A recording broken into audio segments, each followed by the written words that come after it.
olá, estamos de volta com mais um episódio da terceira temporada do Abradilan Cast. Seja muito bem-vinda, muito bem-vindo.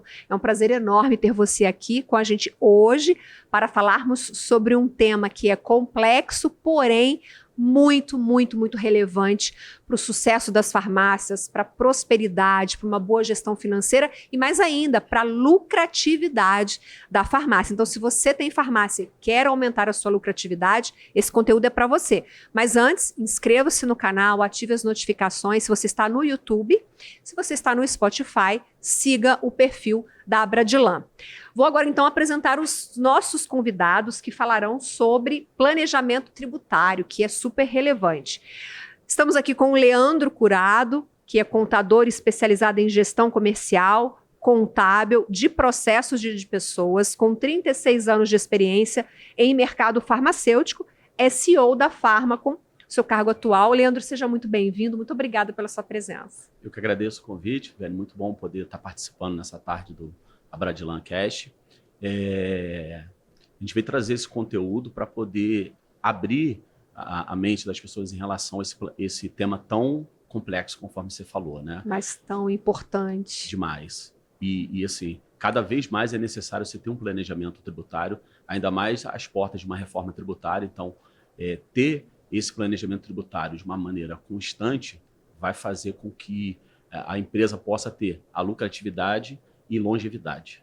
Não, e eu acho que o mais importante de tudo isso é aumentar a lucratividade, fazendo um planejamento tributário e dentro da legalidade, com a elisão fiscal, porque é possível ter uma empresa lucrativa pagando todos os impostos devidos. E uma coisa que, assim, tem um dado que eu acompanho muito, que, sei lá, acho que 90% das empresas, 95% das empresas pagam mais imposto do que deviam pagar. Então, você vê que isso é uma oportunidade para que elas revejam o seu planejamento tributário, paguem menos imposto dentro da lei e aumentem a margem da farmácia. A gente vai entrar nesses detalhes daqui a pouquinho. Perfeito. Quero apresentar agora o Alexandre Ribeiro, que é diretor de tecnologia da Pharmacom, contabilista, formado em economia e especialista em gestão de projetos e legendário.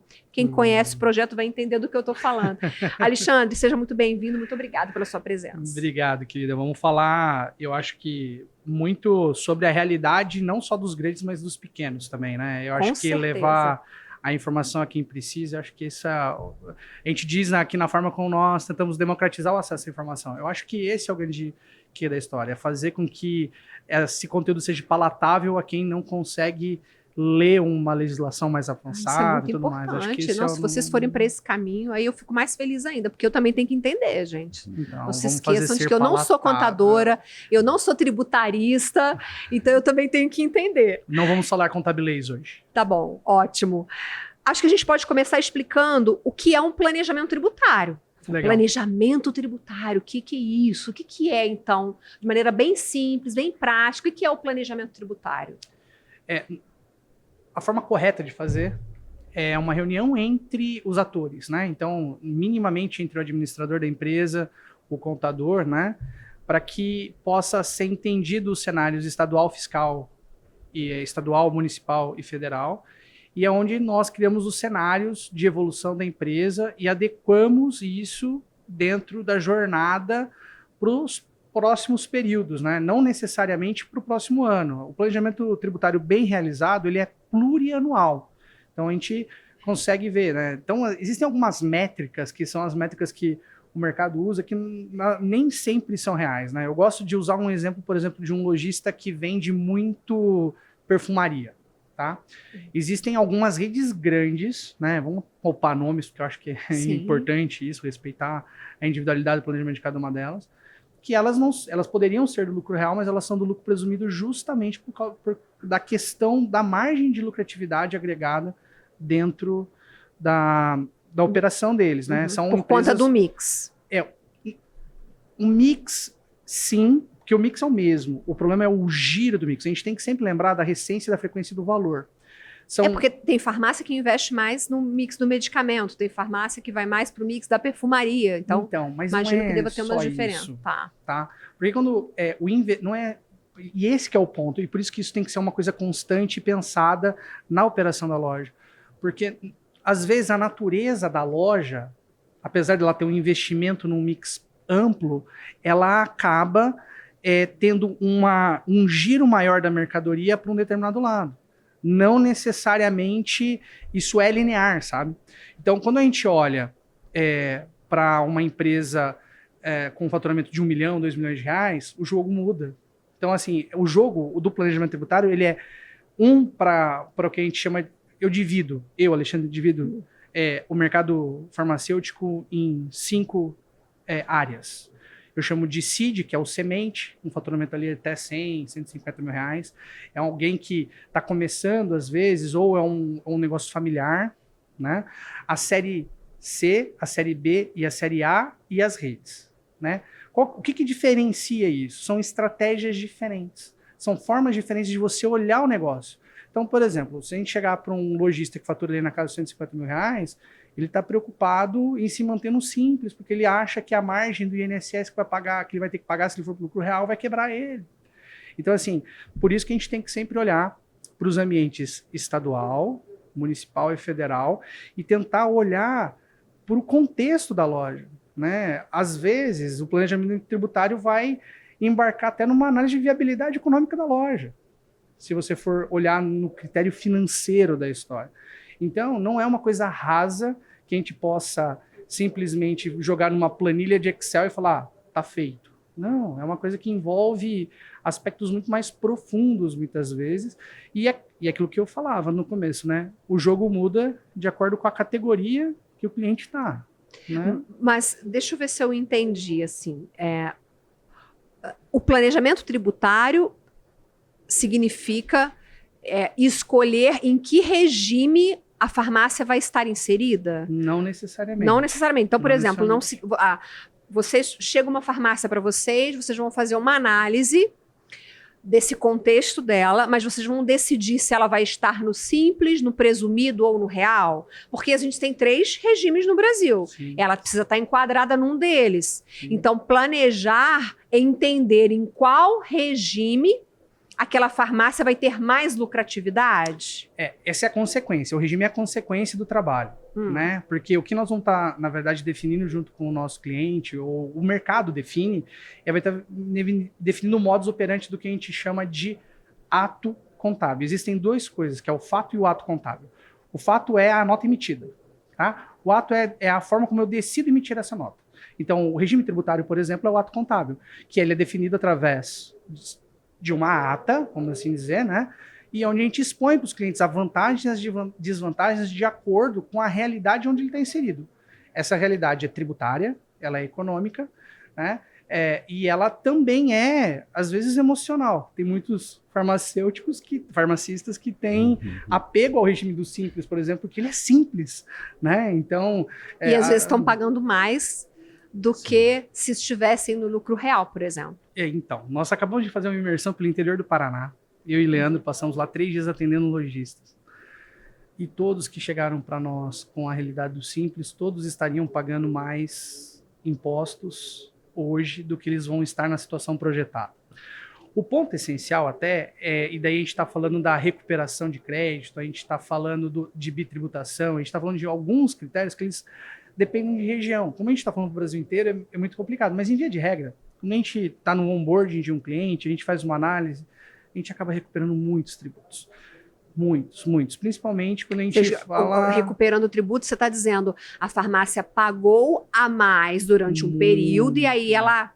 Não sei se ela entra na justiça, ou não sei se é uma questão administrativa, eu sei que ela vai tentar recuperar aquilo que ela pagou além do que ela deveria ter pago. Em muitos casos não é necessário entrar com ação judicial, porque são situações pacificadas hoje, né? Elas já foram tramitadas e julgadas em todas as instâncias, e é um processo administrativo, muitas vezes, que precisa ter o conhecimento para fazer, né? Então você tem que ter uma inteligência fiscal para você adquirir. Recentemente a gente tem um critério da não cumulatividade do ICMS sobre a base de cálculo do PIS que eu fiz. Nossa, falei contabilês. Não devia ter falado.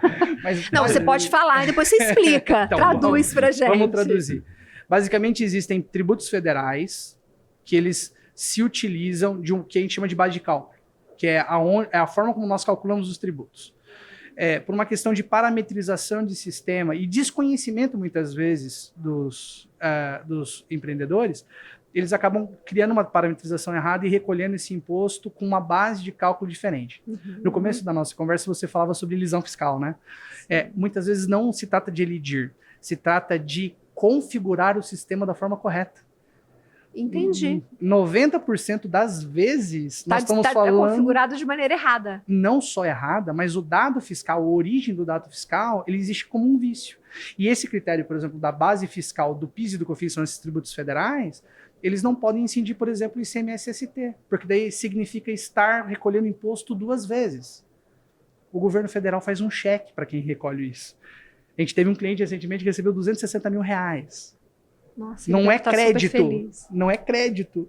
Ele recebeu um cheque. Né? E esse valor, às vezes, acaba até salvando o negócio, né? Salva o negócio. Claro. Que é um dinheiro que ele não sabia que ele tinha. Bom, e eu, inclusive, conheço histórias de farmácias que depois que fizeram o planejamento tributário, começaram a pagar muito menos imposto e sobrou dinheiro para fazer reforma, sobrou dinheiro para abrir, inclusive, uma nova loja. Então, né, você falou do cheque, o 260 mil é muito dinheiro, né, para o independente que está batalhando. Mas eu tenho uma história mais legal. Então conta tem um pra case. gente. Vamos usar os cases. Não, e os cases são ótimos, porque ótimos. Faz com que a gente entenda um assunto que é complexo de entender só assim, de maneira abstrata. Então, vamos trazer para o concreto, que eu acho que fica bem legal. Tem um cliente nosso no estado do Rio de Janeiro, que é o estado complexo do manicômio tributário. Muito. Chegou para nós há 3 anos atrás, com 3 lojas. Começou a aplicar o método, porque a Pharmacom, ela desenvolveu um método. Não é nada diferente do que ir caixinha a caixinha. Vamos configurar o sistema, vamos rever isso, vamos olhar para trás. Então é um passo a passo. Esse cliente decidiu fechar uma loja no 2º ano que estava conosco e a partir daí só cresce. Em 3 anos e meio ele está com 20 lojas. Então assim, o que acontece? Se endividou, mas ele se endividou porque ele sentiu segurança em empreender. Eu costumo dizer, tem uma frase que alguns amigos, inclusive, parafraseiam, que no mercado do varejo existem 3 situações. O quebrado, o quebrando e o com medo. O quebrado é a pessoa que precisa ser socorrida. Ele já entendeu o caminho pelo qual ele vai perder muito dinheiro. E se ele tivesse um cheque de 1 milhão, certamente ele teria 20 lojas, 30 lojas. O quebrando é o cara que às vezes é o zumbi. Ele não cresce, ele não expande, mas tem todas as certidões bonitinhas, tá todo resolvido. Ele tá só sobrevivendo. Ele tá zumbi. Ele tem acesso ao capital, poderia empreender, mas não empreende, porque ele tem medo. É incômodo para ele ter que abrir uma loja nova e tal. E o com medo, geralmente, é o que já conquistou lá suas 5, 10 lojas, tá crescendo, mas ele cresce com medo de perder o que ele já tem. Então, assim, se você olhar, e isso é todo o varejo, e a gente poderia levar isso para grandes lojistas. Porque o varejo brasileiro é um varejo cíclico. Nós todos aqui estamos na casa dos 40. Nós crescemos indo à Mesbla e ao Mapping. Nenhum dos dois existe mais. Depois da Mesbla e do Mapping veio uma outra, que era o Magazine Luiza. O Magazine Luiza ainda existe, mas muito menor do que era. No meio do caminho teve o Ricardo Eletro. Foi um boom. Cadê o Ricardo Eletro? Agora nós estamos vivendo o pessoal lá da Van do Sul, que está crescendo pelo Brasil inteiro. Mas são ciclos, né? E eu entendo que, não só no varejo farmacêutico, mas no varejo como um todo, a gente vive esses ciclos e a gente consegue olhar para eles e ver uma grande diferença, né, para aqueles que conseguem antever o processo. Né? Na década de 80, sobrevivia o varejista que comprava melhor e estocava melhor. Tinha inflação, muita gente... É verdade. Crescia com isso. Tinha que comprar antes, né? Esse modelo de negócio acabou. Se você olhar hoje, e nós temos clientes ainda com essa cabeça. Recentemente a gente esteve visitando alguns desses. Não quero abrir mão do meu estoque. Ele ainda compra para 30, 40 dias. Caramba. Mesmo estando num lugar onde o polo logístico funciona. Então até isso influencia no regime tributário.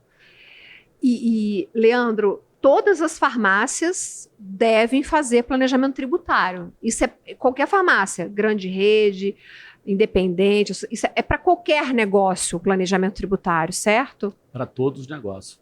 E assim, geralmente há uma grande procura para se fazer o planejamento tributário, onde o empresário ele acaba tendo uma atenção maior a esse assunto quando chega no final do ano. Que ele pensa que é só no final do ano que ele deve fazer um planejamento tributário. Ele pode fazer em qualquer época do ano. Em qualquer época do ano, deve fazer qualquer época do ano, como o Alexandre bem colocou, ele é plurianual e deve ser feito de forma constante. Por quê? Tem vários fatores que vão Constante afetar. Que você diz o seguinte, ele faz um planejamento esse ano, mas ano que vem ele tem que fazer de novo um planejamento. Dia a dia. Entendi. Mês a mês. Não é uma coisa que você faz e esquece. Não. Daqui a 10 anos eu vou voltar para olhar meu planejamento. Não é assim, né? Até mesmo porque é uma construção. Você precisa olhar faturamento, se você quer expandir. Você falou, por exemplo, num planejamento tributário, a gente consegue definir ali para o cliente, ele fala, olha, eu quero crescer, por exemplo, eu quero ter PBM na minha loja, mas eu não tenho dinheiro para investir. Quando você vai fazer o planejamento tributário, você vê que ele tem dinheiro na mesa, mas ele não sabe. Ele tem dinheiro para investir sim. Só que ele está, de repente, num regime inadequado. Querem fazer o simples porque pensam o seguinte, o simples é mais simples. É só no nome. Mas o simples é bom para farmácia? Eu escuto muito que simples não é bom para a farmácia, que o melhor para a farmácia é o lucro real, porque a farmácia tem muitas despesas e essas despesas podem ser abatidas do lucro contábil. Então, quanto menor o seu lucro contábil, menos imposto você vai pagar. Justamente. Depende. Né? O que vocês têm a dizer sobre isso? Depende. Então explica pra gente. Depende muito. Porque assim, quanto maior é o meu nível de maturidade empreendedora, mais eu vou ter controle sobre as minhas despesas. Mais eu vou saber a realidade sobre a minha movimentação. E, na verdade, a gente vê a regra, assim, não existe regra geral em contabilidade, sabe? Tem muita gente que confunde as coisas. Porque a gente lida com matemática no dia a dia, as pessoas acham que a matemática é uma ciência exata. E ela não é, ela é uma ciência social aplicada. Olha, que bonito isso. É muito bonito isso, porque o fenômeno humano influencia na contabilidade. O conhecimento da pessoa que está operando a contabilidade influencia. A contabilidade, ela é uma ciência social aplicada. Então, o que isso quer dizer? Que o ser humano que está operando a empresa, ela influencia no resultado dela. Eu posso pegar a empresa para você que estão dando prejuízo, que se você for olhar, ela foi manipulado para dar prejuízo. Por causa de investimento, por causa de uma série de outras questões. Então, a gente tem que sempre pensar, e lembra que eu falei, o jogo muda conforme você vai avançando. Para empresas pequenas, para empreendedores iniciais, o simples de fato é um bom regime. Ele é um bom regime. A partir do momento que a pessoa está organizada, ela pode migrar ou para o real presumido, dependendo da forma como ela vende, da proposta da loja. Às vezes uma farmácia de manipulação, vamos pegar o caso da farmácia de manipulação, que eu acho que é bem pertinente. Nós temos alguns clientes, farmácias de manipulação, que estão operando via e-commerce para o Brasil todo. Para eles é regime de lucro presumido. Inclusive, existem vantagens competitivas no planejamento tributário. Esse cliente específico está no estado do Espírito Santo. Existe uma legislação lá chamada Compete, que faz com que o ICMS caia para 2%. 2%. Nossa! Para quem opera venda remota. Então, a gente tem que entender a natureza de como as coisas vão acontecer e não necessariamente simplesmente criar uma regra e falar, não, até aqui é assim. Não funciona assim. Não. Então, vamos recapitular aqui quais são os benefícios de fazer um planejamento tributário. Ótimo. Então, vamos lá, me ajuda. O primeiro deles é você conhecer exatamente o que vai acontecer com a sua empresa quando ela vai crescendo. Você poder planejar o teu fluxo de caixa, porque pagar tributo afeta o fluxo de caixa. O segundo critério é você poder adequar isso ao teu planejamento estratégico e é uma oportunidade de você fazer um check nisso. Porque muita gente está trocando batata, está sobrevivendo, não está olhando para o negócio, não está olhando para novas oportunidades, não está olhando para aquilo que está acontecendo no mercado.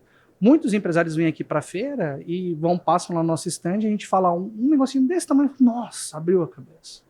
Porque ele está isolado. O empreendedorismo no Brasil é muito isolado. O terceiro ponto que eu acho que não é a economia do tributo, não é isso. Porque o tributo, o imposto, ele é vamos dizer assim, uma penalidade que a gente tem que pagar, mas ele pode ser aproveitado como um motor também. Então, saber o momento que vai comprar. No planejamento tributário, a gente tem que decidir junto com o cliente o momento que ele compra. porque isso pode influenciar Compra muito. a mercadoria? Claro. Tá. Porque assim, ó, vamos pensar que um lojista que está no lucro presumido ou no lucro real, por exemplo, ele se acredita de PIS, de COFINS, de ICMS. Às vezes ele tem que deixar de comprar no começo do mês e passar a comprar no final do mês para aproveitar esses créditos para não pagar o ICMS do mês que vem, diminuir o valor do PIS e do COFINS. O ponto que as pessoas acham que o planejamento tributário eu vou sentar com o meu contador para definir o meu regime tributário. E não, às vezes é definir inclusive o modus operandi. Aonde que eu vou contar, que tipo de informação que eu vou ter, se o meu sistema me oferece essa informação. Eu posso te afirmar com 100% de certeza que muitos dos pequenos e dos médios não têm um sistema adequado para, por exemplo, ver os créditos tributários que eles auferiram dia a dia. E tem também a classificação de produtos. Se o produto estiver inserido errado no sistema, ele pode pagar errado aquele imposto. Não tem também isso? Então, aí você pegou num negócio muito legal. O farmacista, ele não é um contador. Ele não é um operador de sistema. A pessoa, às vezes, que treinou o sistema não entende contabilidade também. Se a gente for pegar, vamos ser bem realistas, se a gente for pegar aí as pessoas que implantam o sistema, a maioria deles é micreiro, que sabe montar o computador e botar a impressora para funcionar. Quando ele pega lá e vai treinar o nosso cliente para pegar o XML e importar para dentro do sistema, muitas vezes quando aquele SKU não está parametrizado, eu importo a parametrização que está dentro do XML. Mas veja, eu estou comprando um distribuidor, que é um substituto tributário. Eu sou substituído. Eu estou usando a parametrização do substituto. Vou lá, o sistema calcula a lá cubana, o contador assume aquilo como verdade, porque o contador muitas vezes não tem a capacidade de aferir se aquilo está certo ou está errado, e o imposto vai ficar mais alto. Hoje, falando de impostos estaduais, se a gente olhar para o ICMS especificamente, eu diria que se você contratar uma consultoria de regulação do cadastro, de correção disso, só de contratar você vai reduzir ali a sua carga tributária entre 25% e 30%. Nossa. Só para corrigir o cadastro. Só de corrigir o cadastro. Nossa, muita coisa. E isso não é planejamento tributário. É só uma correção mesmo, né? É porque eu fico pensando assim, o setor, ele é um setor com muitas particularidades. Claro. Você tem lá, eu não sei explicar exatamente a diferença, tá? Eu já estudei, mas esqueci. Você tem lista positiva, neutra, negativa. Você tem produto que paga, você tem produto que não paga, tem substituição tributária em praticamente todos os estados, acho que só 2 que não tem, se eu não me engano, que não tem a ST. Então, são muitas particularidades. E aí, às vezes, a farmácia está com uma contabilidade que é muito generalista. Muito bom. E aí, essa contabilidade não consegue alcançar, né, todas essas particularidades do farma. Então, vocês que têm uma contabilidade que é direcionada para a farmácia, isso faz diferença? A farmácia estar com uma contabilidade que seja de você, seja qualquer outra, mas que seja especializada naquele segmento, isso faz diferença para essa farmácia? Eu vou ir um pouco mais longe. Existe um movimento que é internacional. O Brasil está atrasado, tá? Em tudo. Se a gente for olhar em tecnologia, legislação, né? O IVA, que é a reforma tributária, sim, é um negócio que já foi adotado, né, na União Europeia há 30 anos atrás. Então a gente está atrasado em alguns conceitos. No mundo, se a gente for olhar como a contabilidade funciona no mundo não existem escritórios regionais. Existem operadores locais associados a grandes grupos contábeis. Tá? Então, PricewaterhouseCoopers, RBPO, né, existem aí a Big Four, as Big Four, todas elas são isso, lá nos Estados Unidos. No Brasil, com um critério regional, o contador é o cara, o espada ali, o amigo, o irmão, o padrinho de casamento. E eu posso falar isso com segurança, tá? Eu sou 4ª geração de contador. Lá em casa, quando nasce, joga na parede. Grudou é advogado, escorreu é contador. É só 2 tipos só. Não tem outro, né? Então, esse mercado, ele foi mudando. Se a gente olhar para o mercado contábil, a gente vai ver a Contabilizei, por exemplo, fazendo um estrago no que é o modelo contábil tradicional. Contabilizei é aquela que faz online. Aquela faz online. Mas você veja, a Contabilizei atende médico e, atendendo médico, prestadores de serviço. Nossa. Só isso. Nossa. E setores completamente diferentes. Só isso. Mas isso impacta no nosso setor, se você for olhar de farmácias. Porque o que nós estamos fazendo hoje como empreendimento é justamente isso. Dentro do que nós fazemos hoje como fármaco, tem um critério que é associar a tecnologia ao processo de integração com a farmácia. Nós reduzimos em 7 meses o nosso quadro de colaboradores de 140 para 90, entregando do mesmo jeito. Porque a gente buscou eficiência. A gente entendeu produtividade. Então, contabilidade, ela tem um quê? Que é o seguinte: se você parametriza bem, você consegue ganhar escala. Se está bem parametrizado, eu consigo escalar o meu negócio. Uhum. Né? E o que quer dizer parâmetro? Quer dizer pesquisa, quer dizer entendimento, estudo. Hoje nós temos um time que se dedica só a estudar em cada um dos estados da federação a legislação, para conseguir entregar o melhor para esse cliente. Vocês têm mais algum case, algum caso interessante de economia tributária para trazer aqui? Tem, Leandro, mais algum? Nós temos um cliente em Santa Catarina, sim, que nos 3 primeiros meses, quando ele chegou até nós, ele estava com uma carga tributária muito alta. Ele teve uma redução... 27,5%. Isso, e ele teve uma redução de R$240 mil no ano dele, no tributo deles. E como esse empresário chega lá para vocês? Assim, ele chega muito desesperado, muito angustiado, com muita resistência. Quando vocês propõem uma mudança de regime tributário, eles não querem mudar porque eles acham que vai dar trabalho, eles acham que a Receita Federal vai descobrir, eles acham que... Como que é esse processo de mudança de mentalidade desse empresário? Existem alguns mitos que eles trazem na cabeça do empresário, que falam assim, o lucro real a gente chama mais atenção da Receita, como você falou. Isso é mito. Mito. O lucro real eu vou trabalhar mais. Dá mais trabalho. O lucro real, na verdade, você precisa gerir mais o seu negócio. O que é bom. O que é bom. Né? Até mesmo porque hoje, até mesmo com o advento da reforma tributária, quanto mais gestão você tiver, mais diferenciado você vai estar no mercado. Então, hoje é importante. O lucro real, ele traz você para uma visão de você não ser um comerciante, mas você ser um gestor do seu negócio. Você precisa olhar, você precisa começar a olhar indicadores, olhar números, acompanhar, ter uma disciplina para acompanhar esses dados e alimentar esses dados diariamente para que você possa fazer isso. Só que na cabeça deles, a resistência é muito grande, porque dá mais trabalho, eu vou chamar mais atenção da Receita. Só que quando ele começa a ver os resultados que vai acontecer para ele, no primeiro momento, no onboard que nós fazemos, a gente mostra o cenário para ele. No Simples você vai estar assim, no presumido vai ser assim e no real vai ser assim. Isso é interessante, mostrar esse cenário para que ele possa ver o resultado daquela mudança. Acho que isso motiva. Até porque não adianta a gente chegar, no real é melhor, ou no Simples é melhor, ou no presumido. Não. Tem que mostrar. Não dá para ir pelo achismo. A gente precisa pegar a numeração dele, adentrar a operação dele, pegar os números e mostrar em números para ele, olha, no Simples você vai estar nesse cenário com a carga tributária assim. E tem cliente que às vezes sai de 10, 15% de uma carga tributária, ele vem para 3, 4, 5% de carga tributária. Isso faz uma diferença enorme no negócio dele. E daí a gente aprende, na verdade, lembra que eu falei do com medo, né? Esse exemplo esse é o com medo. É o com medo. Né? E a gente pega o cenário que o problema não é o tributo, é a forma como o cara compra, é o estoque, é o fluxo de caixa. Então, quando a gente olha para o cenário do cliente, a gente acaba interferindo em outras coisas, né? Que é justamente isso.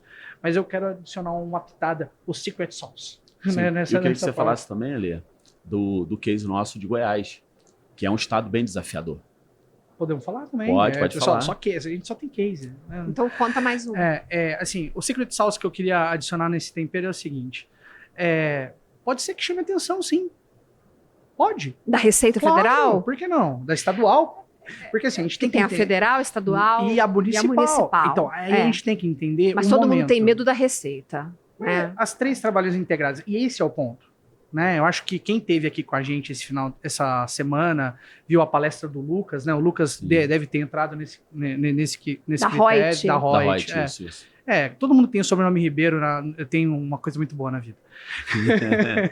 Mas o Lucas, ele falou, eu tenho certeza que ele falou disso, porque faz parte de tudo que ele sempre toca, que é o seguinte: com a reforma tributária, o ordenamento vai mudar.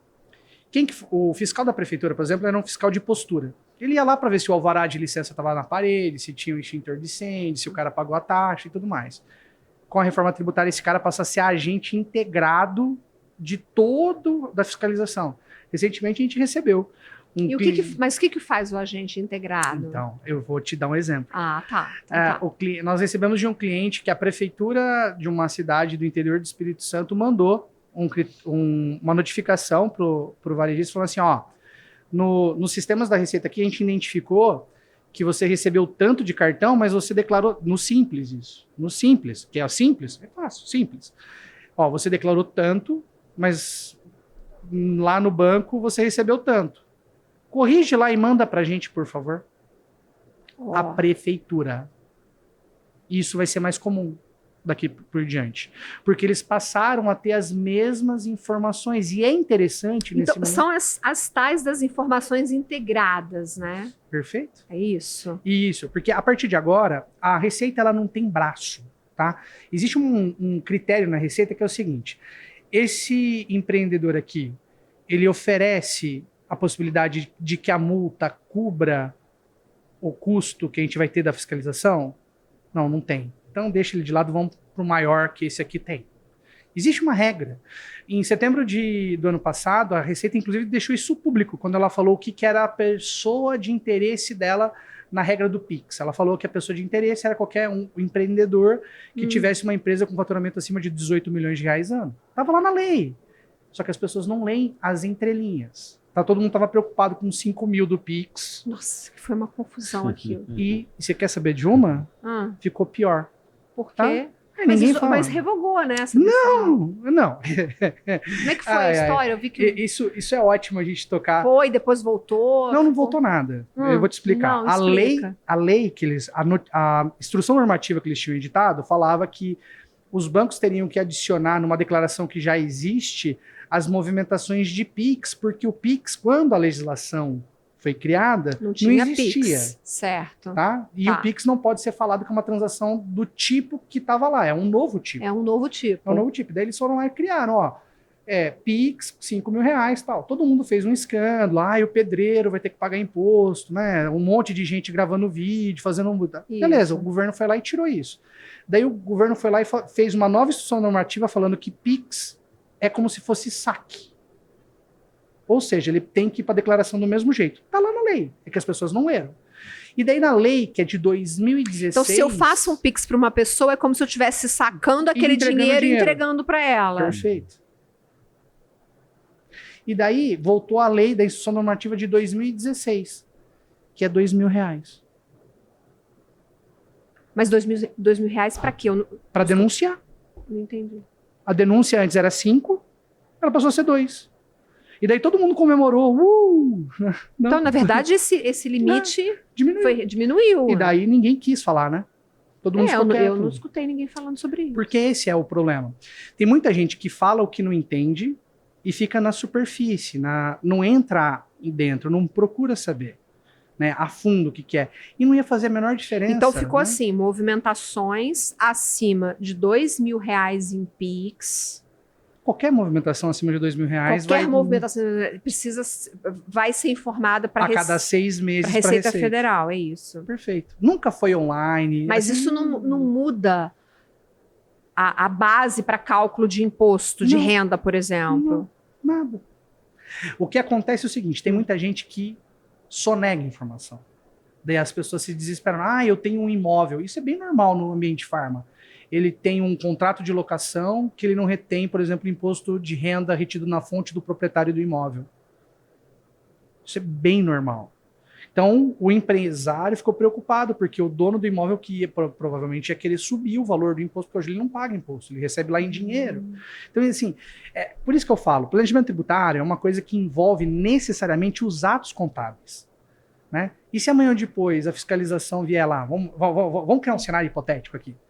O dono do imóvel é fiscalizado e daí tem um monte de depósito da farmácia do seu João. Quem que é responsável por recolher o imposto de renda retido na fonte? O dono do imóvel ou o seu João? A legislação diz que o João é solidário, que ele deveria ter retido o valor de 15% e recolhido. Mas por um acordo de cavalheiros, ele não recolheu e entregou dinheiro. O imposto é devido por quem? Pelo dono do imóvel. Mas de quem era a obrigação? De quem não reteve. Quem que vai levar a multa? Os dois. Os dois. E isso então, as repercussões, elas são muito grandes, né? Então, voltando no que eu falava, o ambiente de fiscalização, ele desceu, porque existe o interesse dos municípios na participação do fundo municipal em 2031. Ou seja, daqui por diante, os fiscais do município vão querer fazer com que as empresas faturem mais ou se regularizem para que o município tenha mais arrecadação. O Estado vai também estar regulando isso, vai estar querendo melhorar. Porque lá em 2031 vai ter uma regra que é um percentual. Recebe o IVA, recebe o CBS, distribui para todo mundo. Ou seja, não existe mais espaço para sonegação. Já não existe há muitos anos. Já não existe há muitos anos. Mas ainda tem empresa que insiste, que acha que só tem como crescer e ganhar dinheiro se não pagar todos os impostos. Não dá para pensar mais assim, né? Então vamos mais dentro do negócio ainda. Existe uma lei tramitando no Congresso Nacional que limita o porte de dinheiro em espécie com pessoas físicas a R$15 mil. Ou seja, todo o dinheiro que ele eventualmente sonegou, ele vai ter que migrar para dentro do ambiente bancário. Migrou para o ambiente bancário, todas as transações elas são monitoradas e nós vamos viver agora um momento do Drex, que é uma moeda digital do Brasil. Com a moeda digital, esquece, não tem como isso. Não existe sonegação. É claro, né? Mas no Brasil a gente vai dar um jeitinho, sempre tem um jeitinho, vamos dar um jeitinho. Esquece, isso já não existe há muitos anos. A Receita, nesse sentido, e eu bato palma sempre, esse é um projeto de muitos anos atrás, tá? Não é uma coisa de agora. A Receita quer que você crie lastro das coisas erradas que você faz e ela volta à fiscalização 5 anos. 5 anos para trás. A gente acabou, um outro escritório de contabilidade atende uma empresa que chegou até nós desesperada a semana passada. Eu quase não vim aqui para esse evento, porque a gente em algum momento pensou em tentar ajudar ele. Ele foi fiscalizado em janeiro desse ano com relação a 2019. Foi aberto no dia 31 de dezembro o ato fiscalizatório com relação a 2019 e ele recebeu uma multa milionária. Nossa. Milionária. E isso pode acabar com o negócio. Sim. Sim.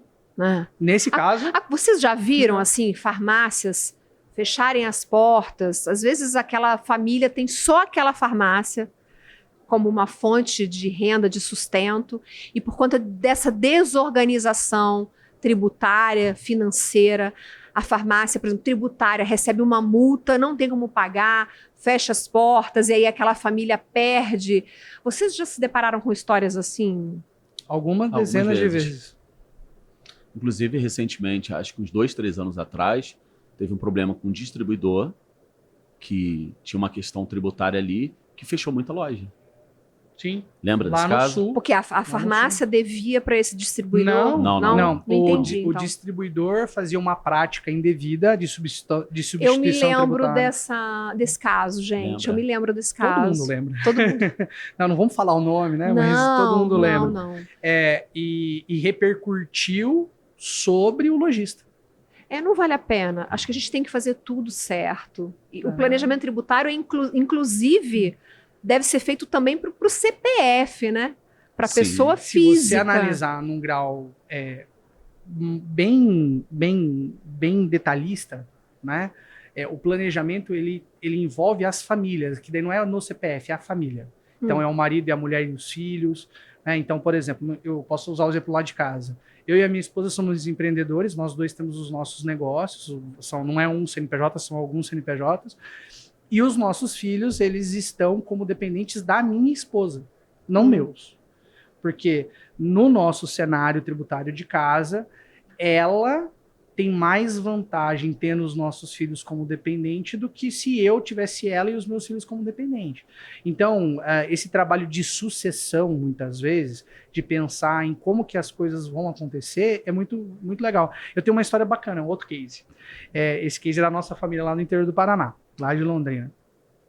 Tem um lojista que ele deixou até as flores do caixão compradas quando ele morresse. Ele fez o planejamento até das flores. Incrível.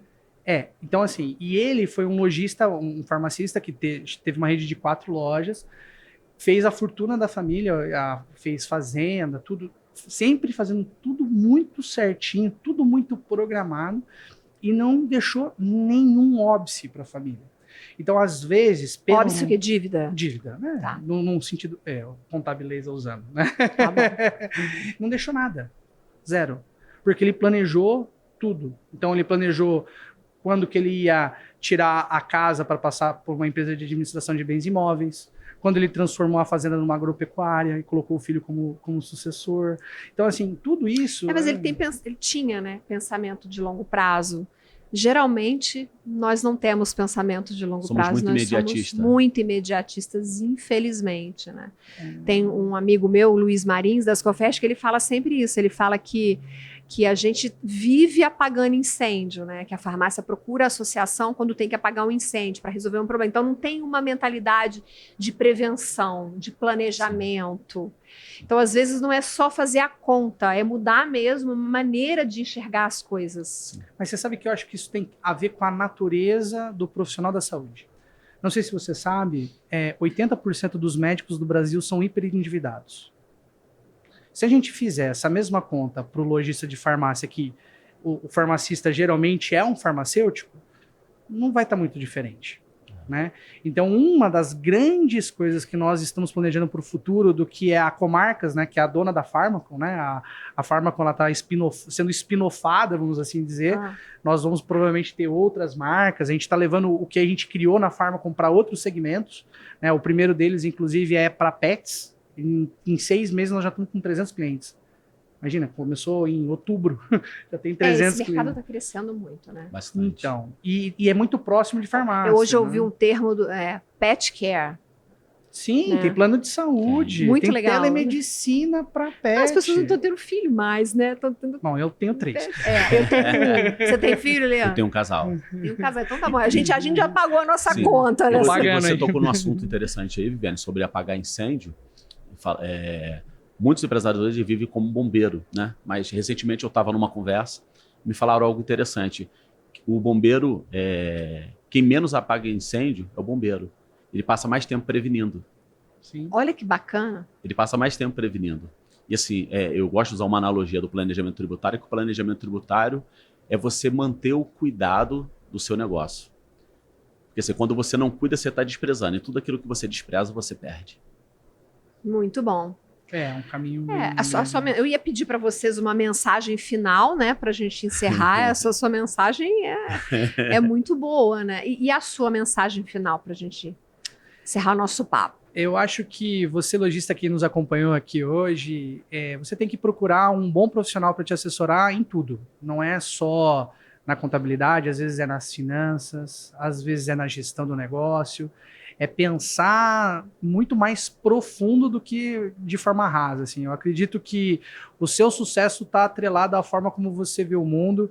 Tem muito sofisma, tem muita mentira que a gente cria na cabeça que está permeada no mercado farmacêutico, e a gente tem que desconstruir isso para conseguir avançar. Procure um bom profissional, sempre, né? A gente está à disposição caso queira nos procurar, e a gente quer ajudar. Aproveita, né? Pode passar os contatos, os arrobas, e-mail, quais são os contatos da Pharma? Eu não tenho redes sociais, eu virei legendário eu não tenho isso, ele se anula de tudo, não tem. Mesmo? Subir a montanha, você vai largar bastante coisa lá em cima. Mas eu conheço legendário que tem rede social e que faz então muita coisa assim. em rede social, tá? Então ele não é tão legendário assim, porque eu não quero mais perder tempo com coisas que me tiram da minha família. Profundo isso. Profundo. Quais os contatos, Leandro? Vamos lá. O nosso Instagram é @farmacontabilidade. Tá, pode seguir a gente lá.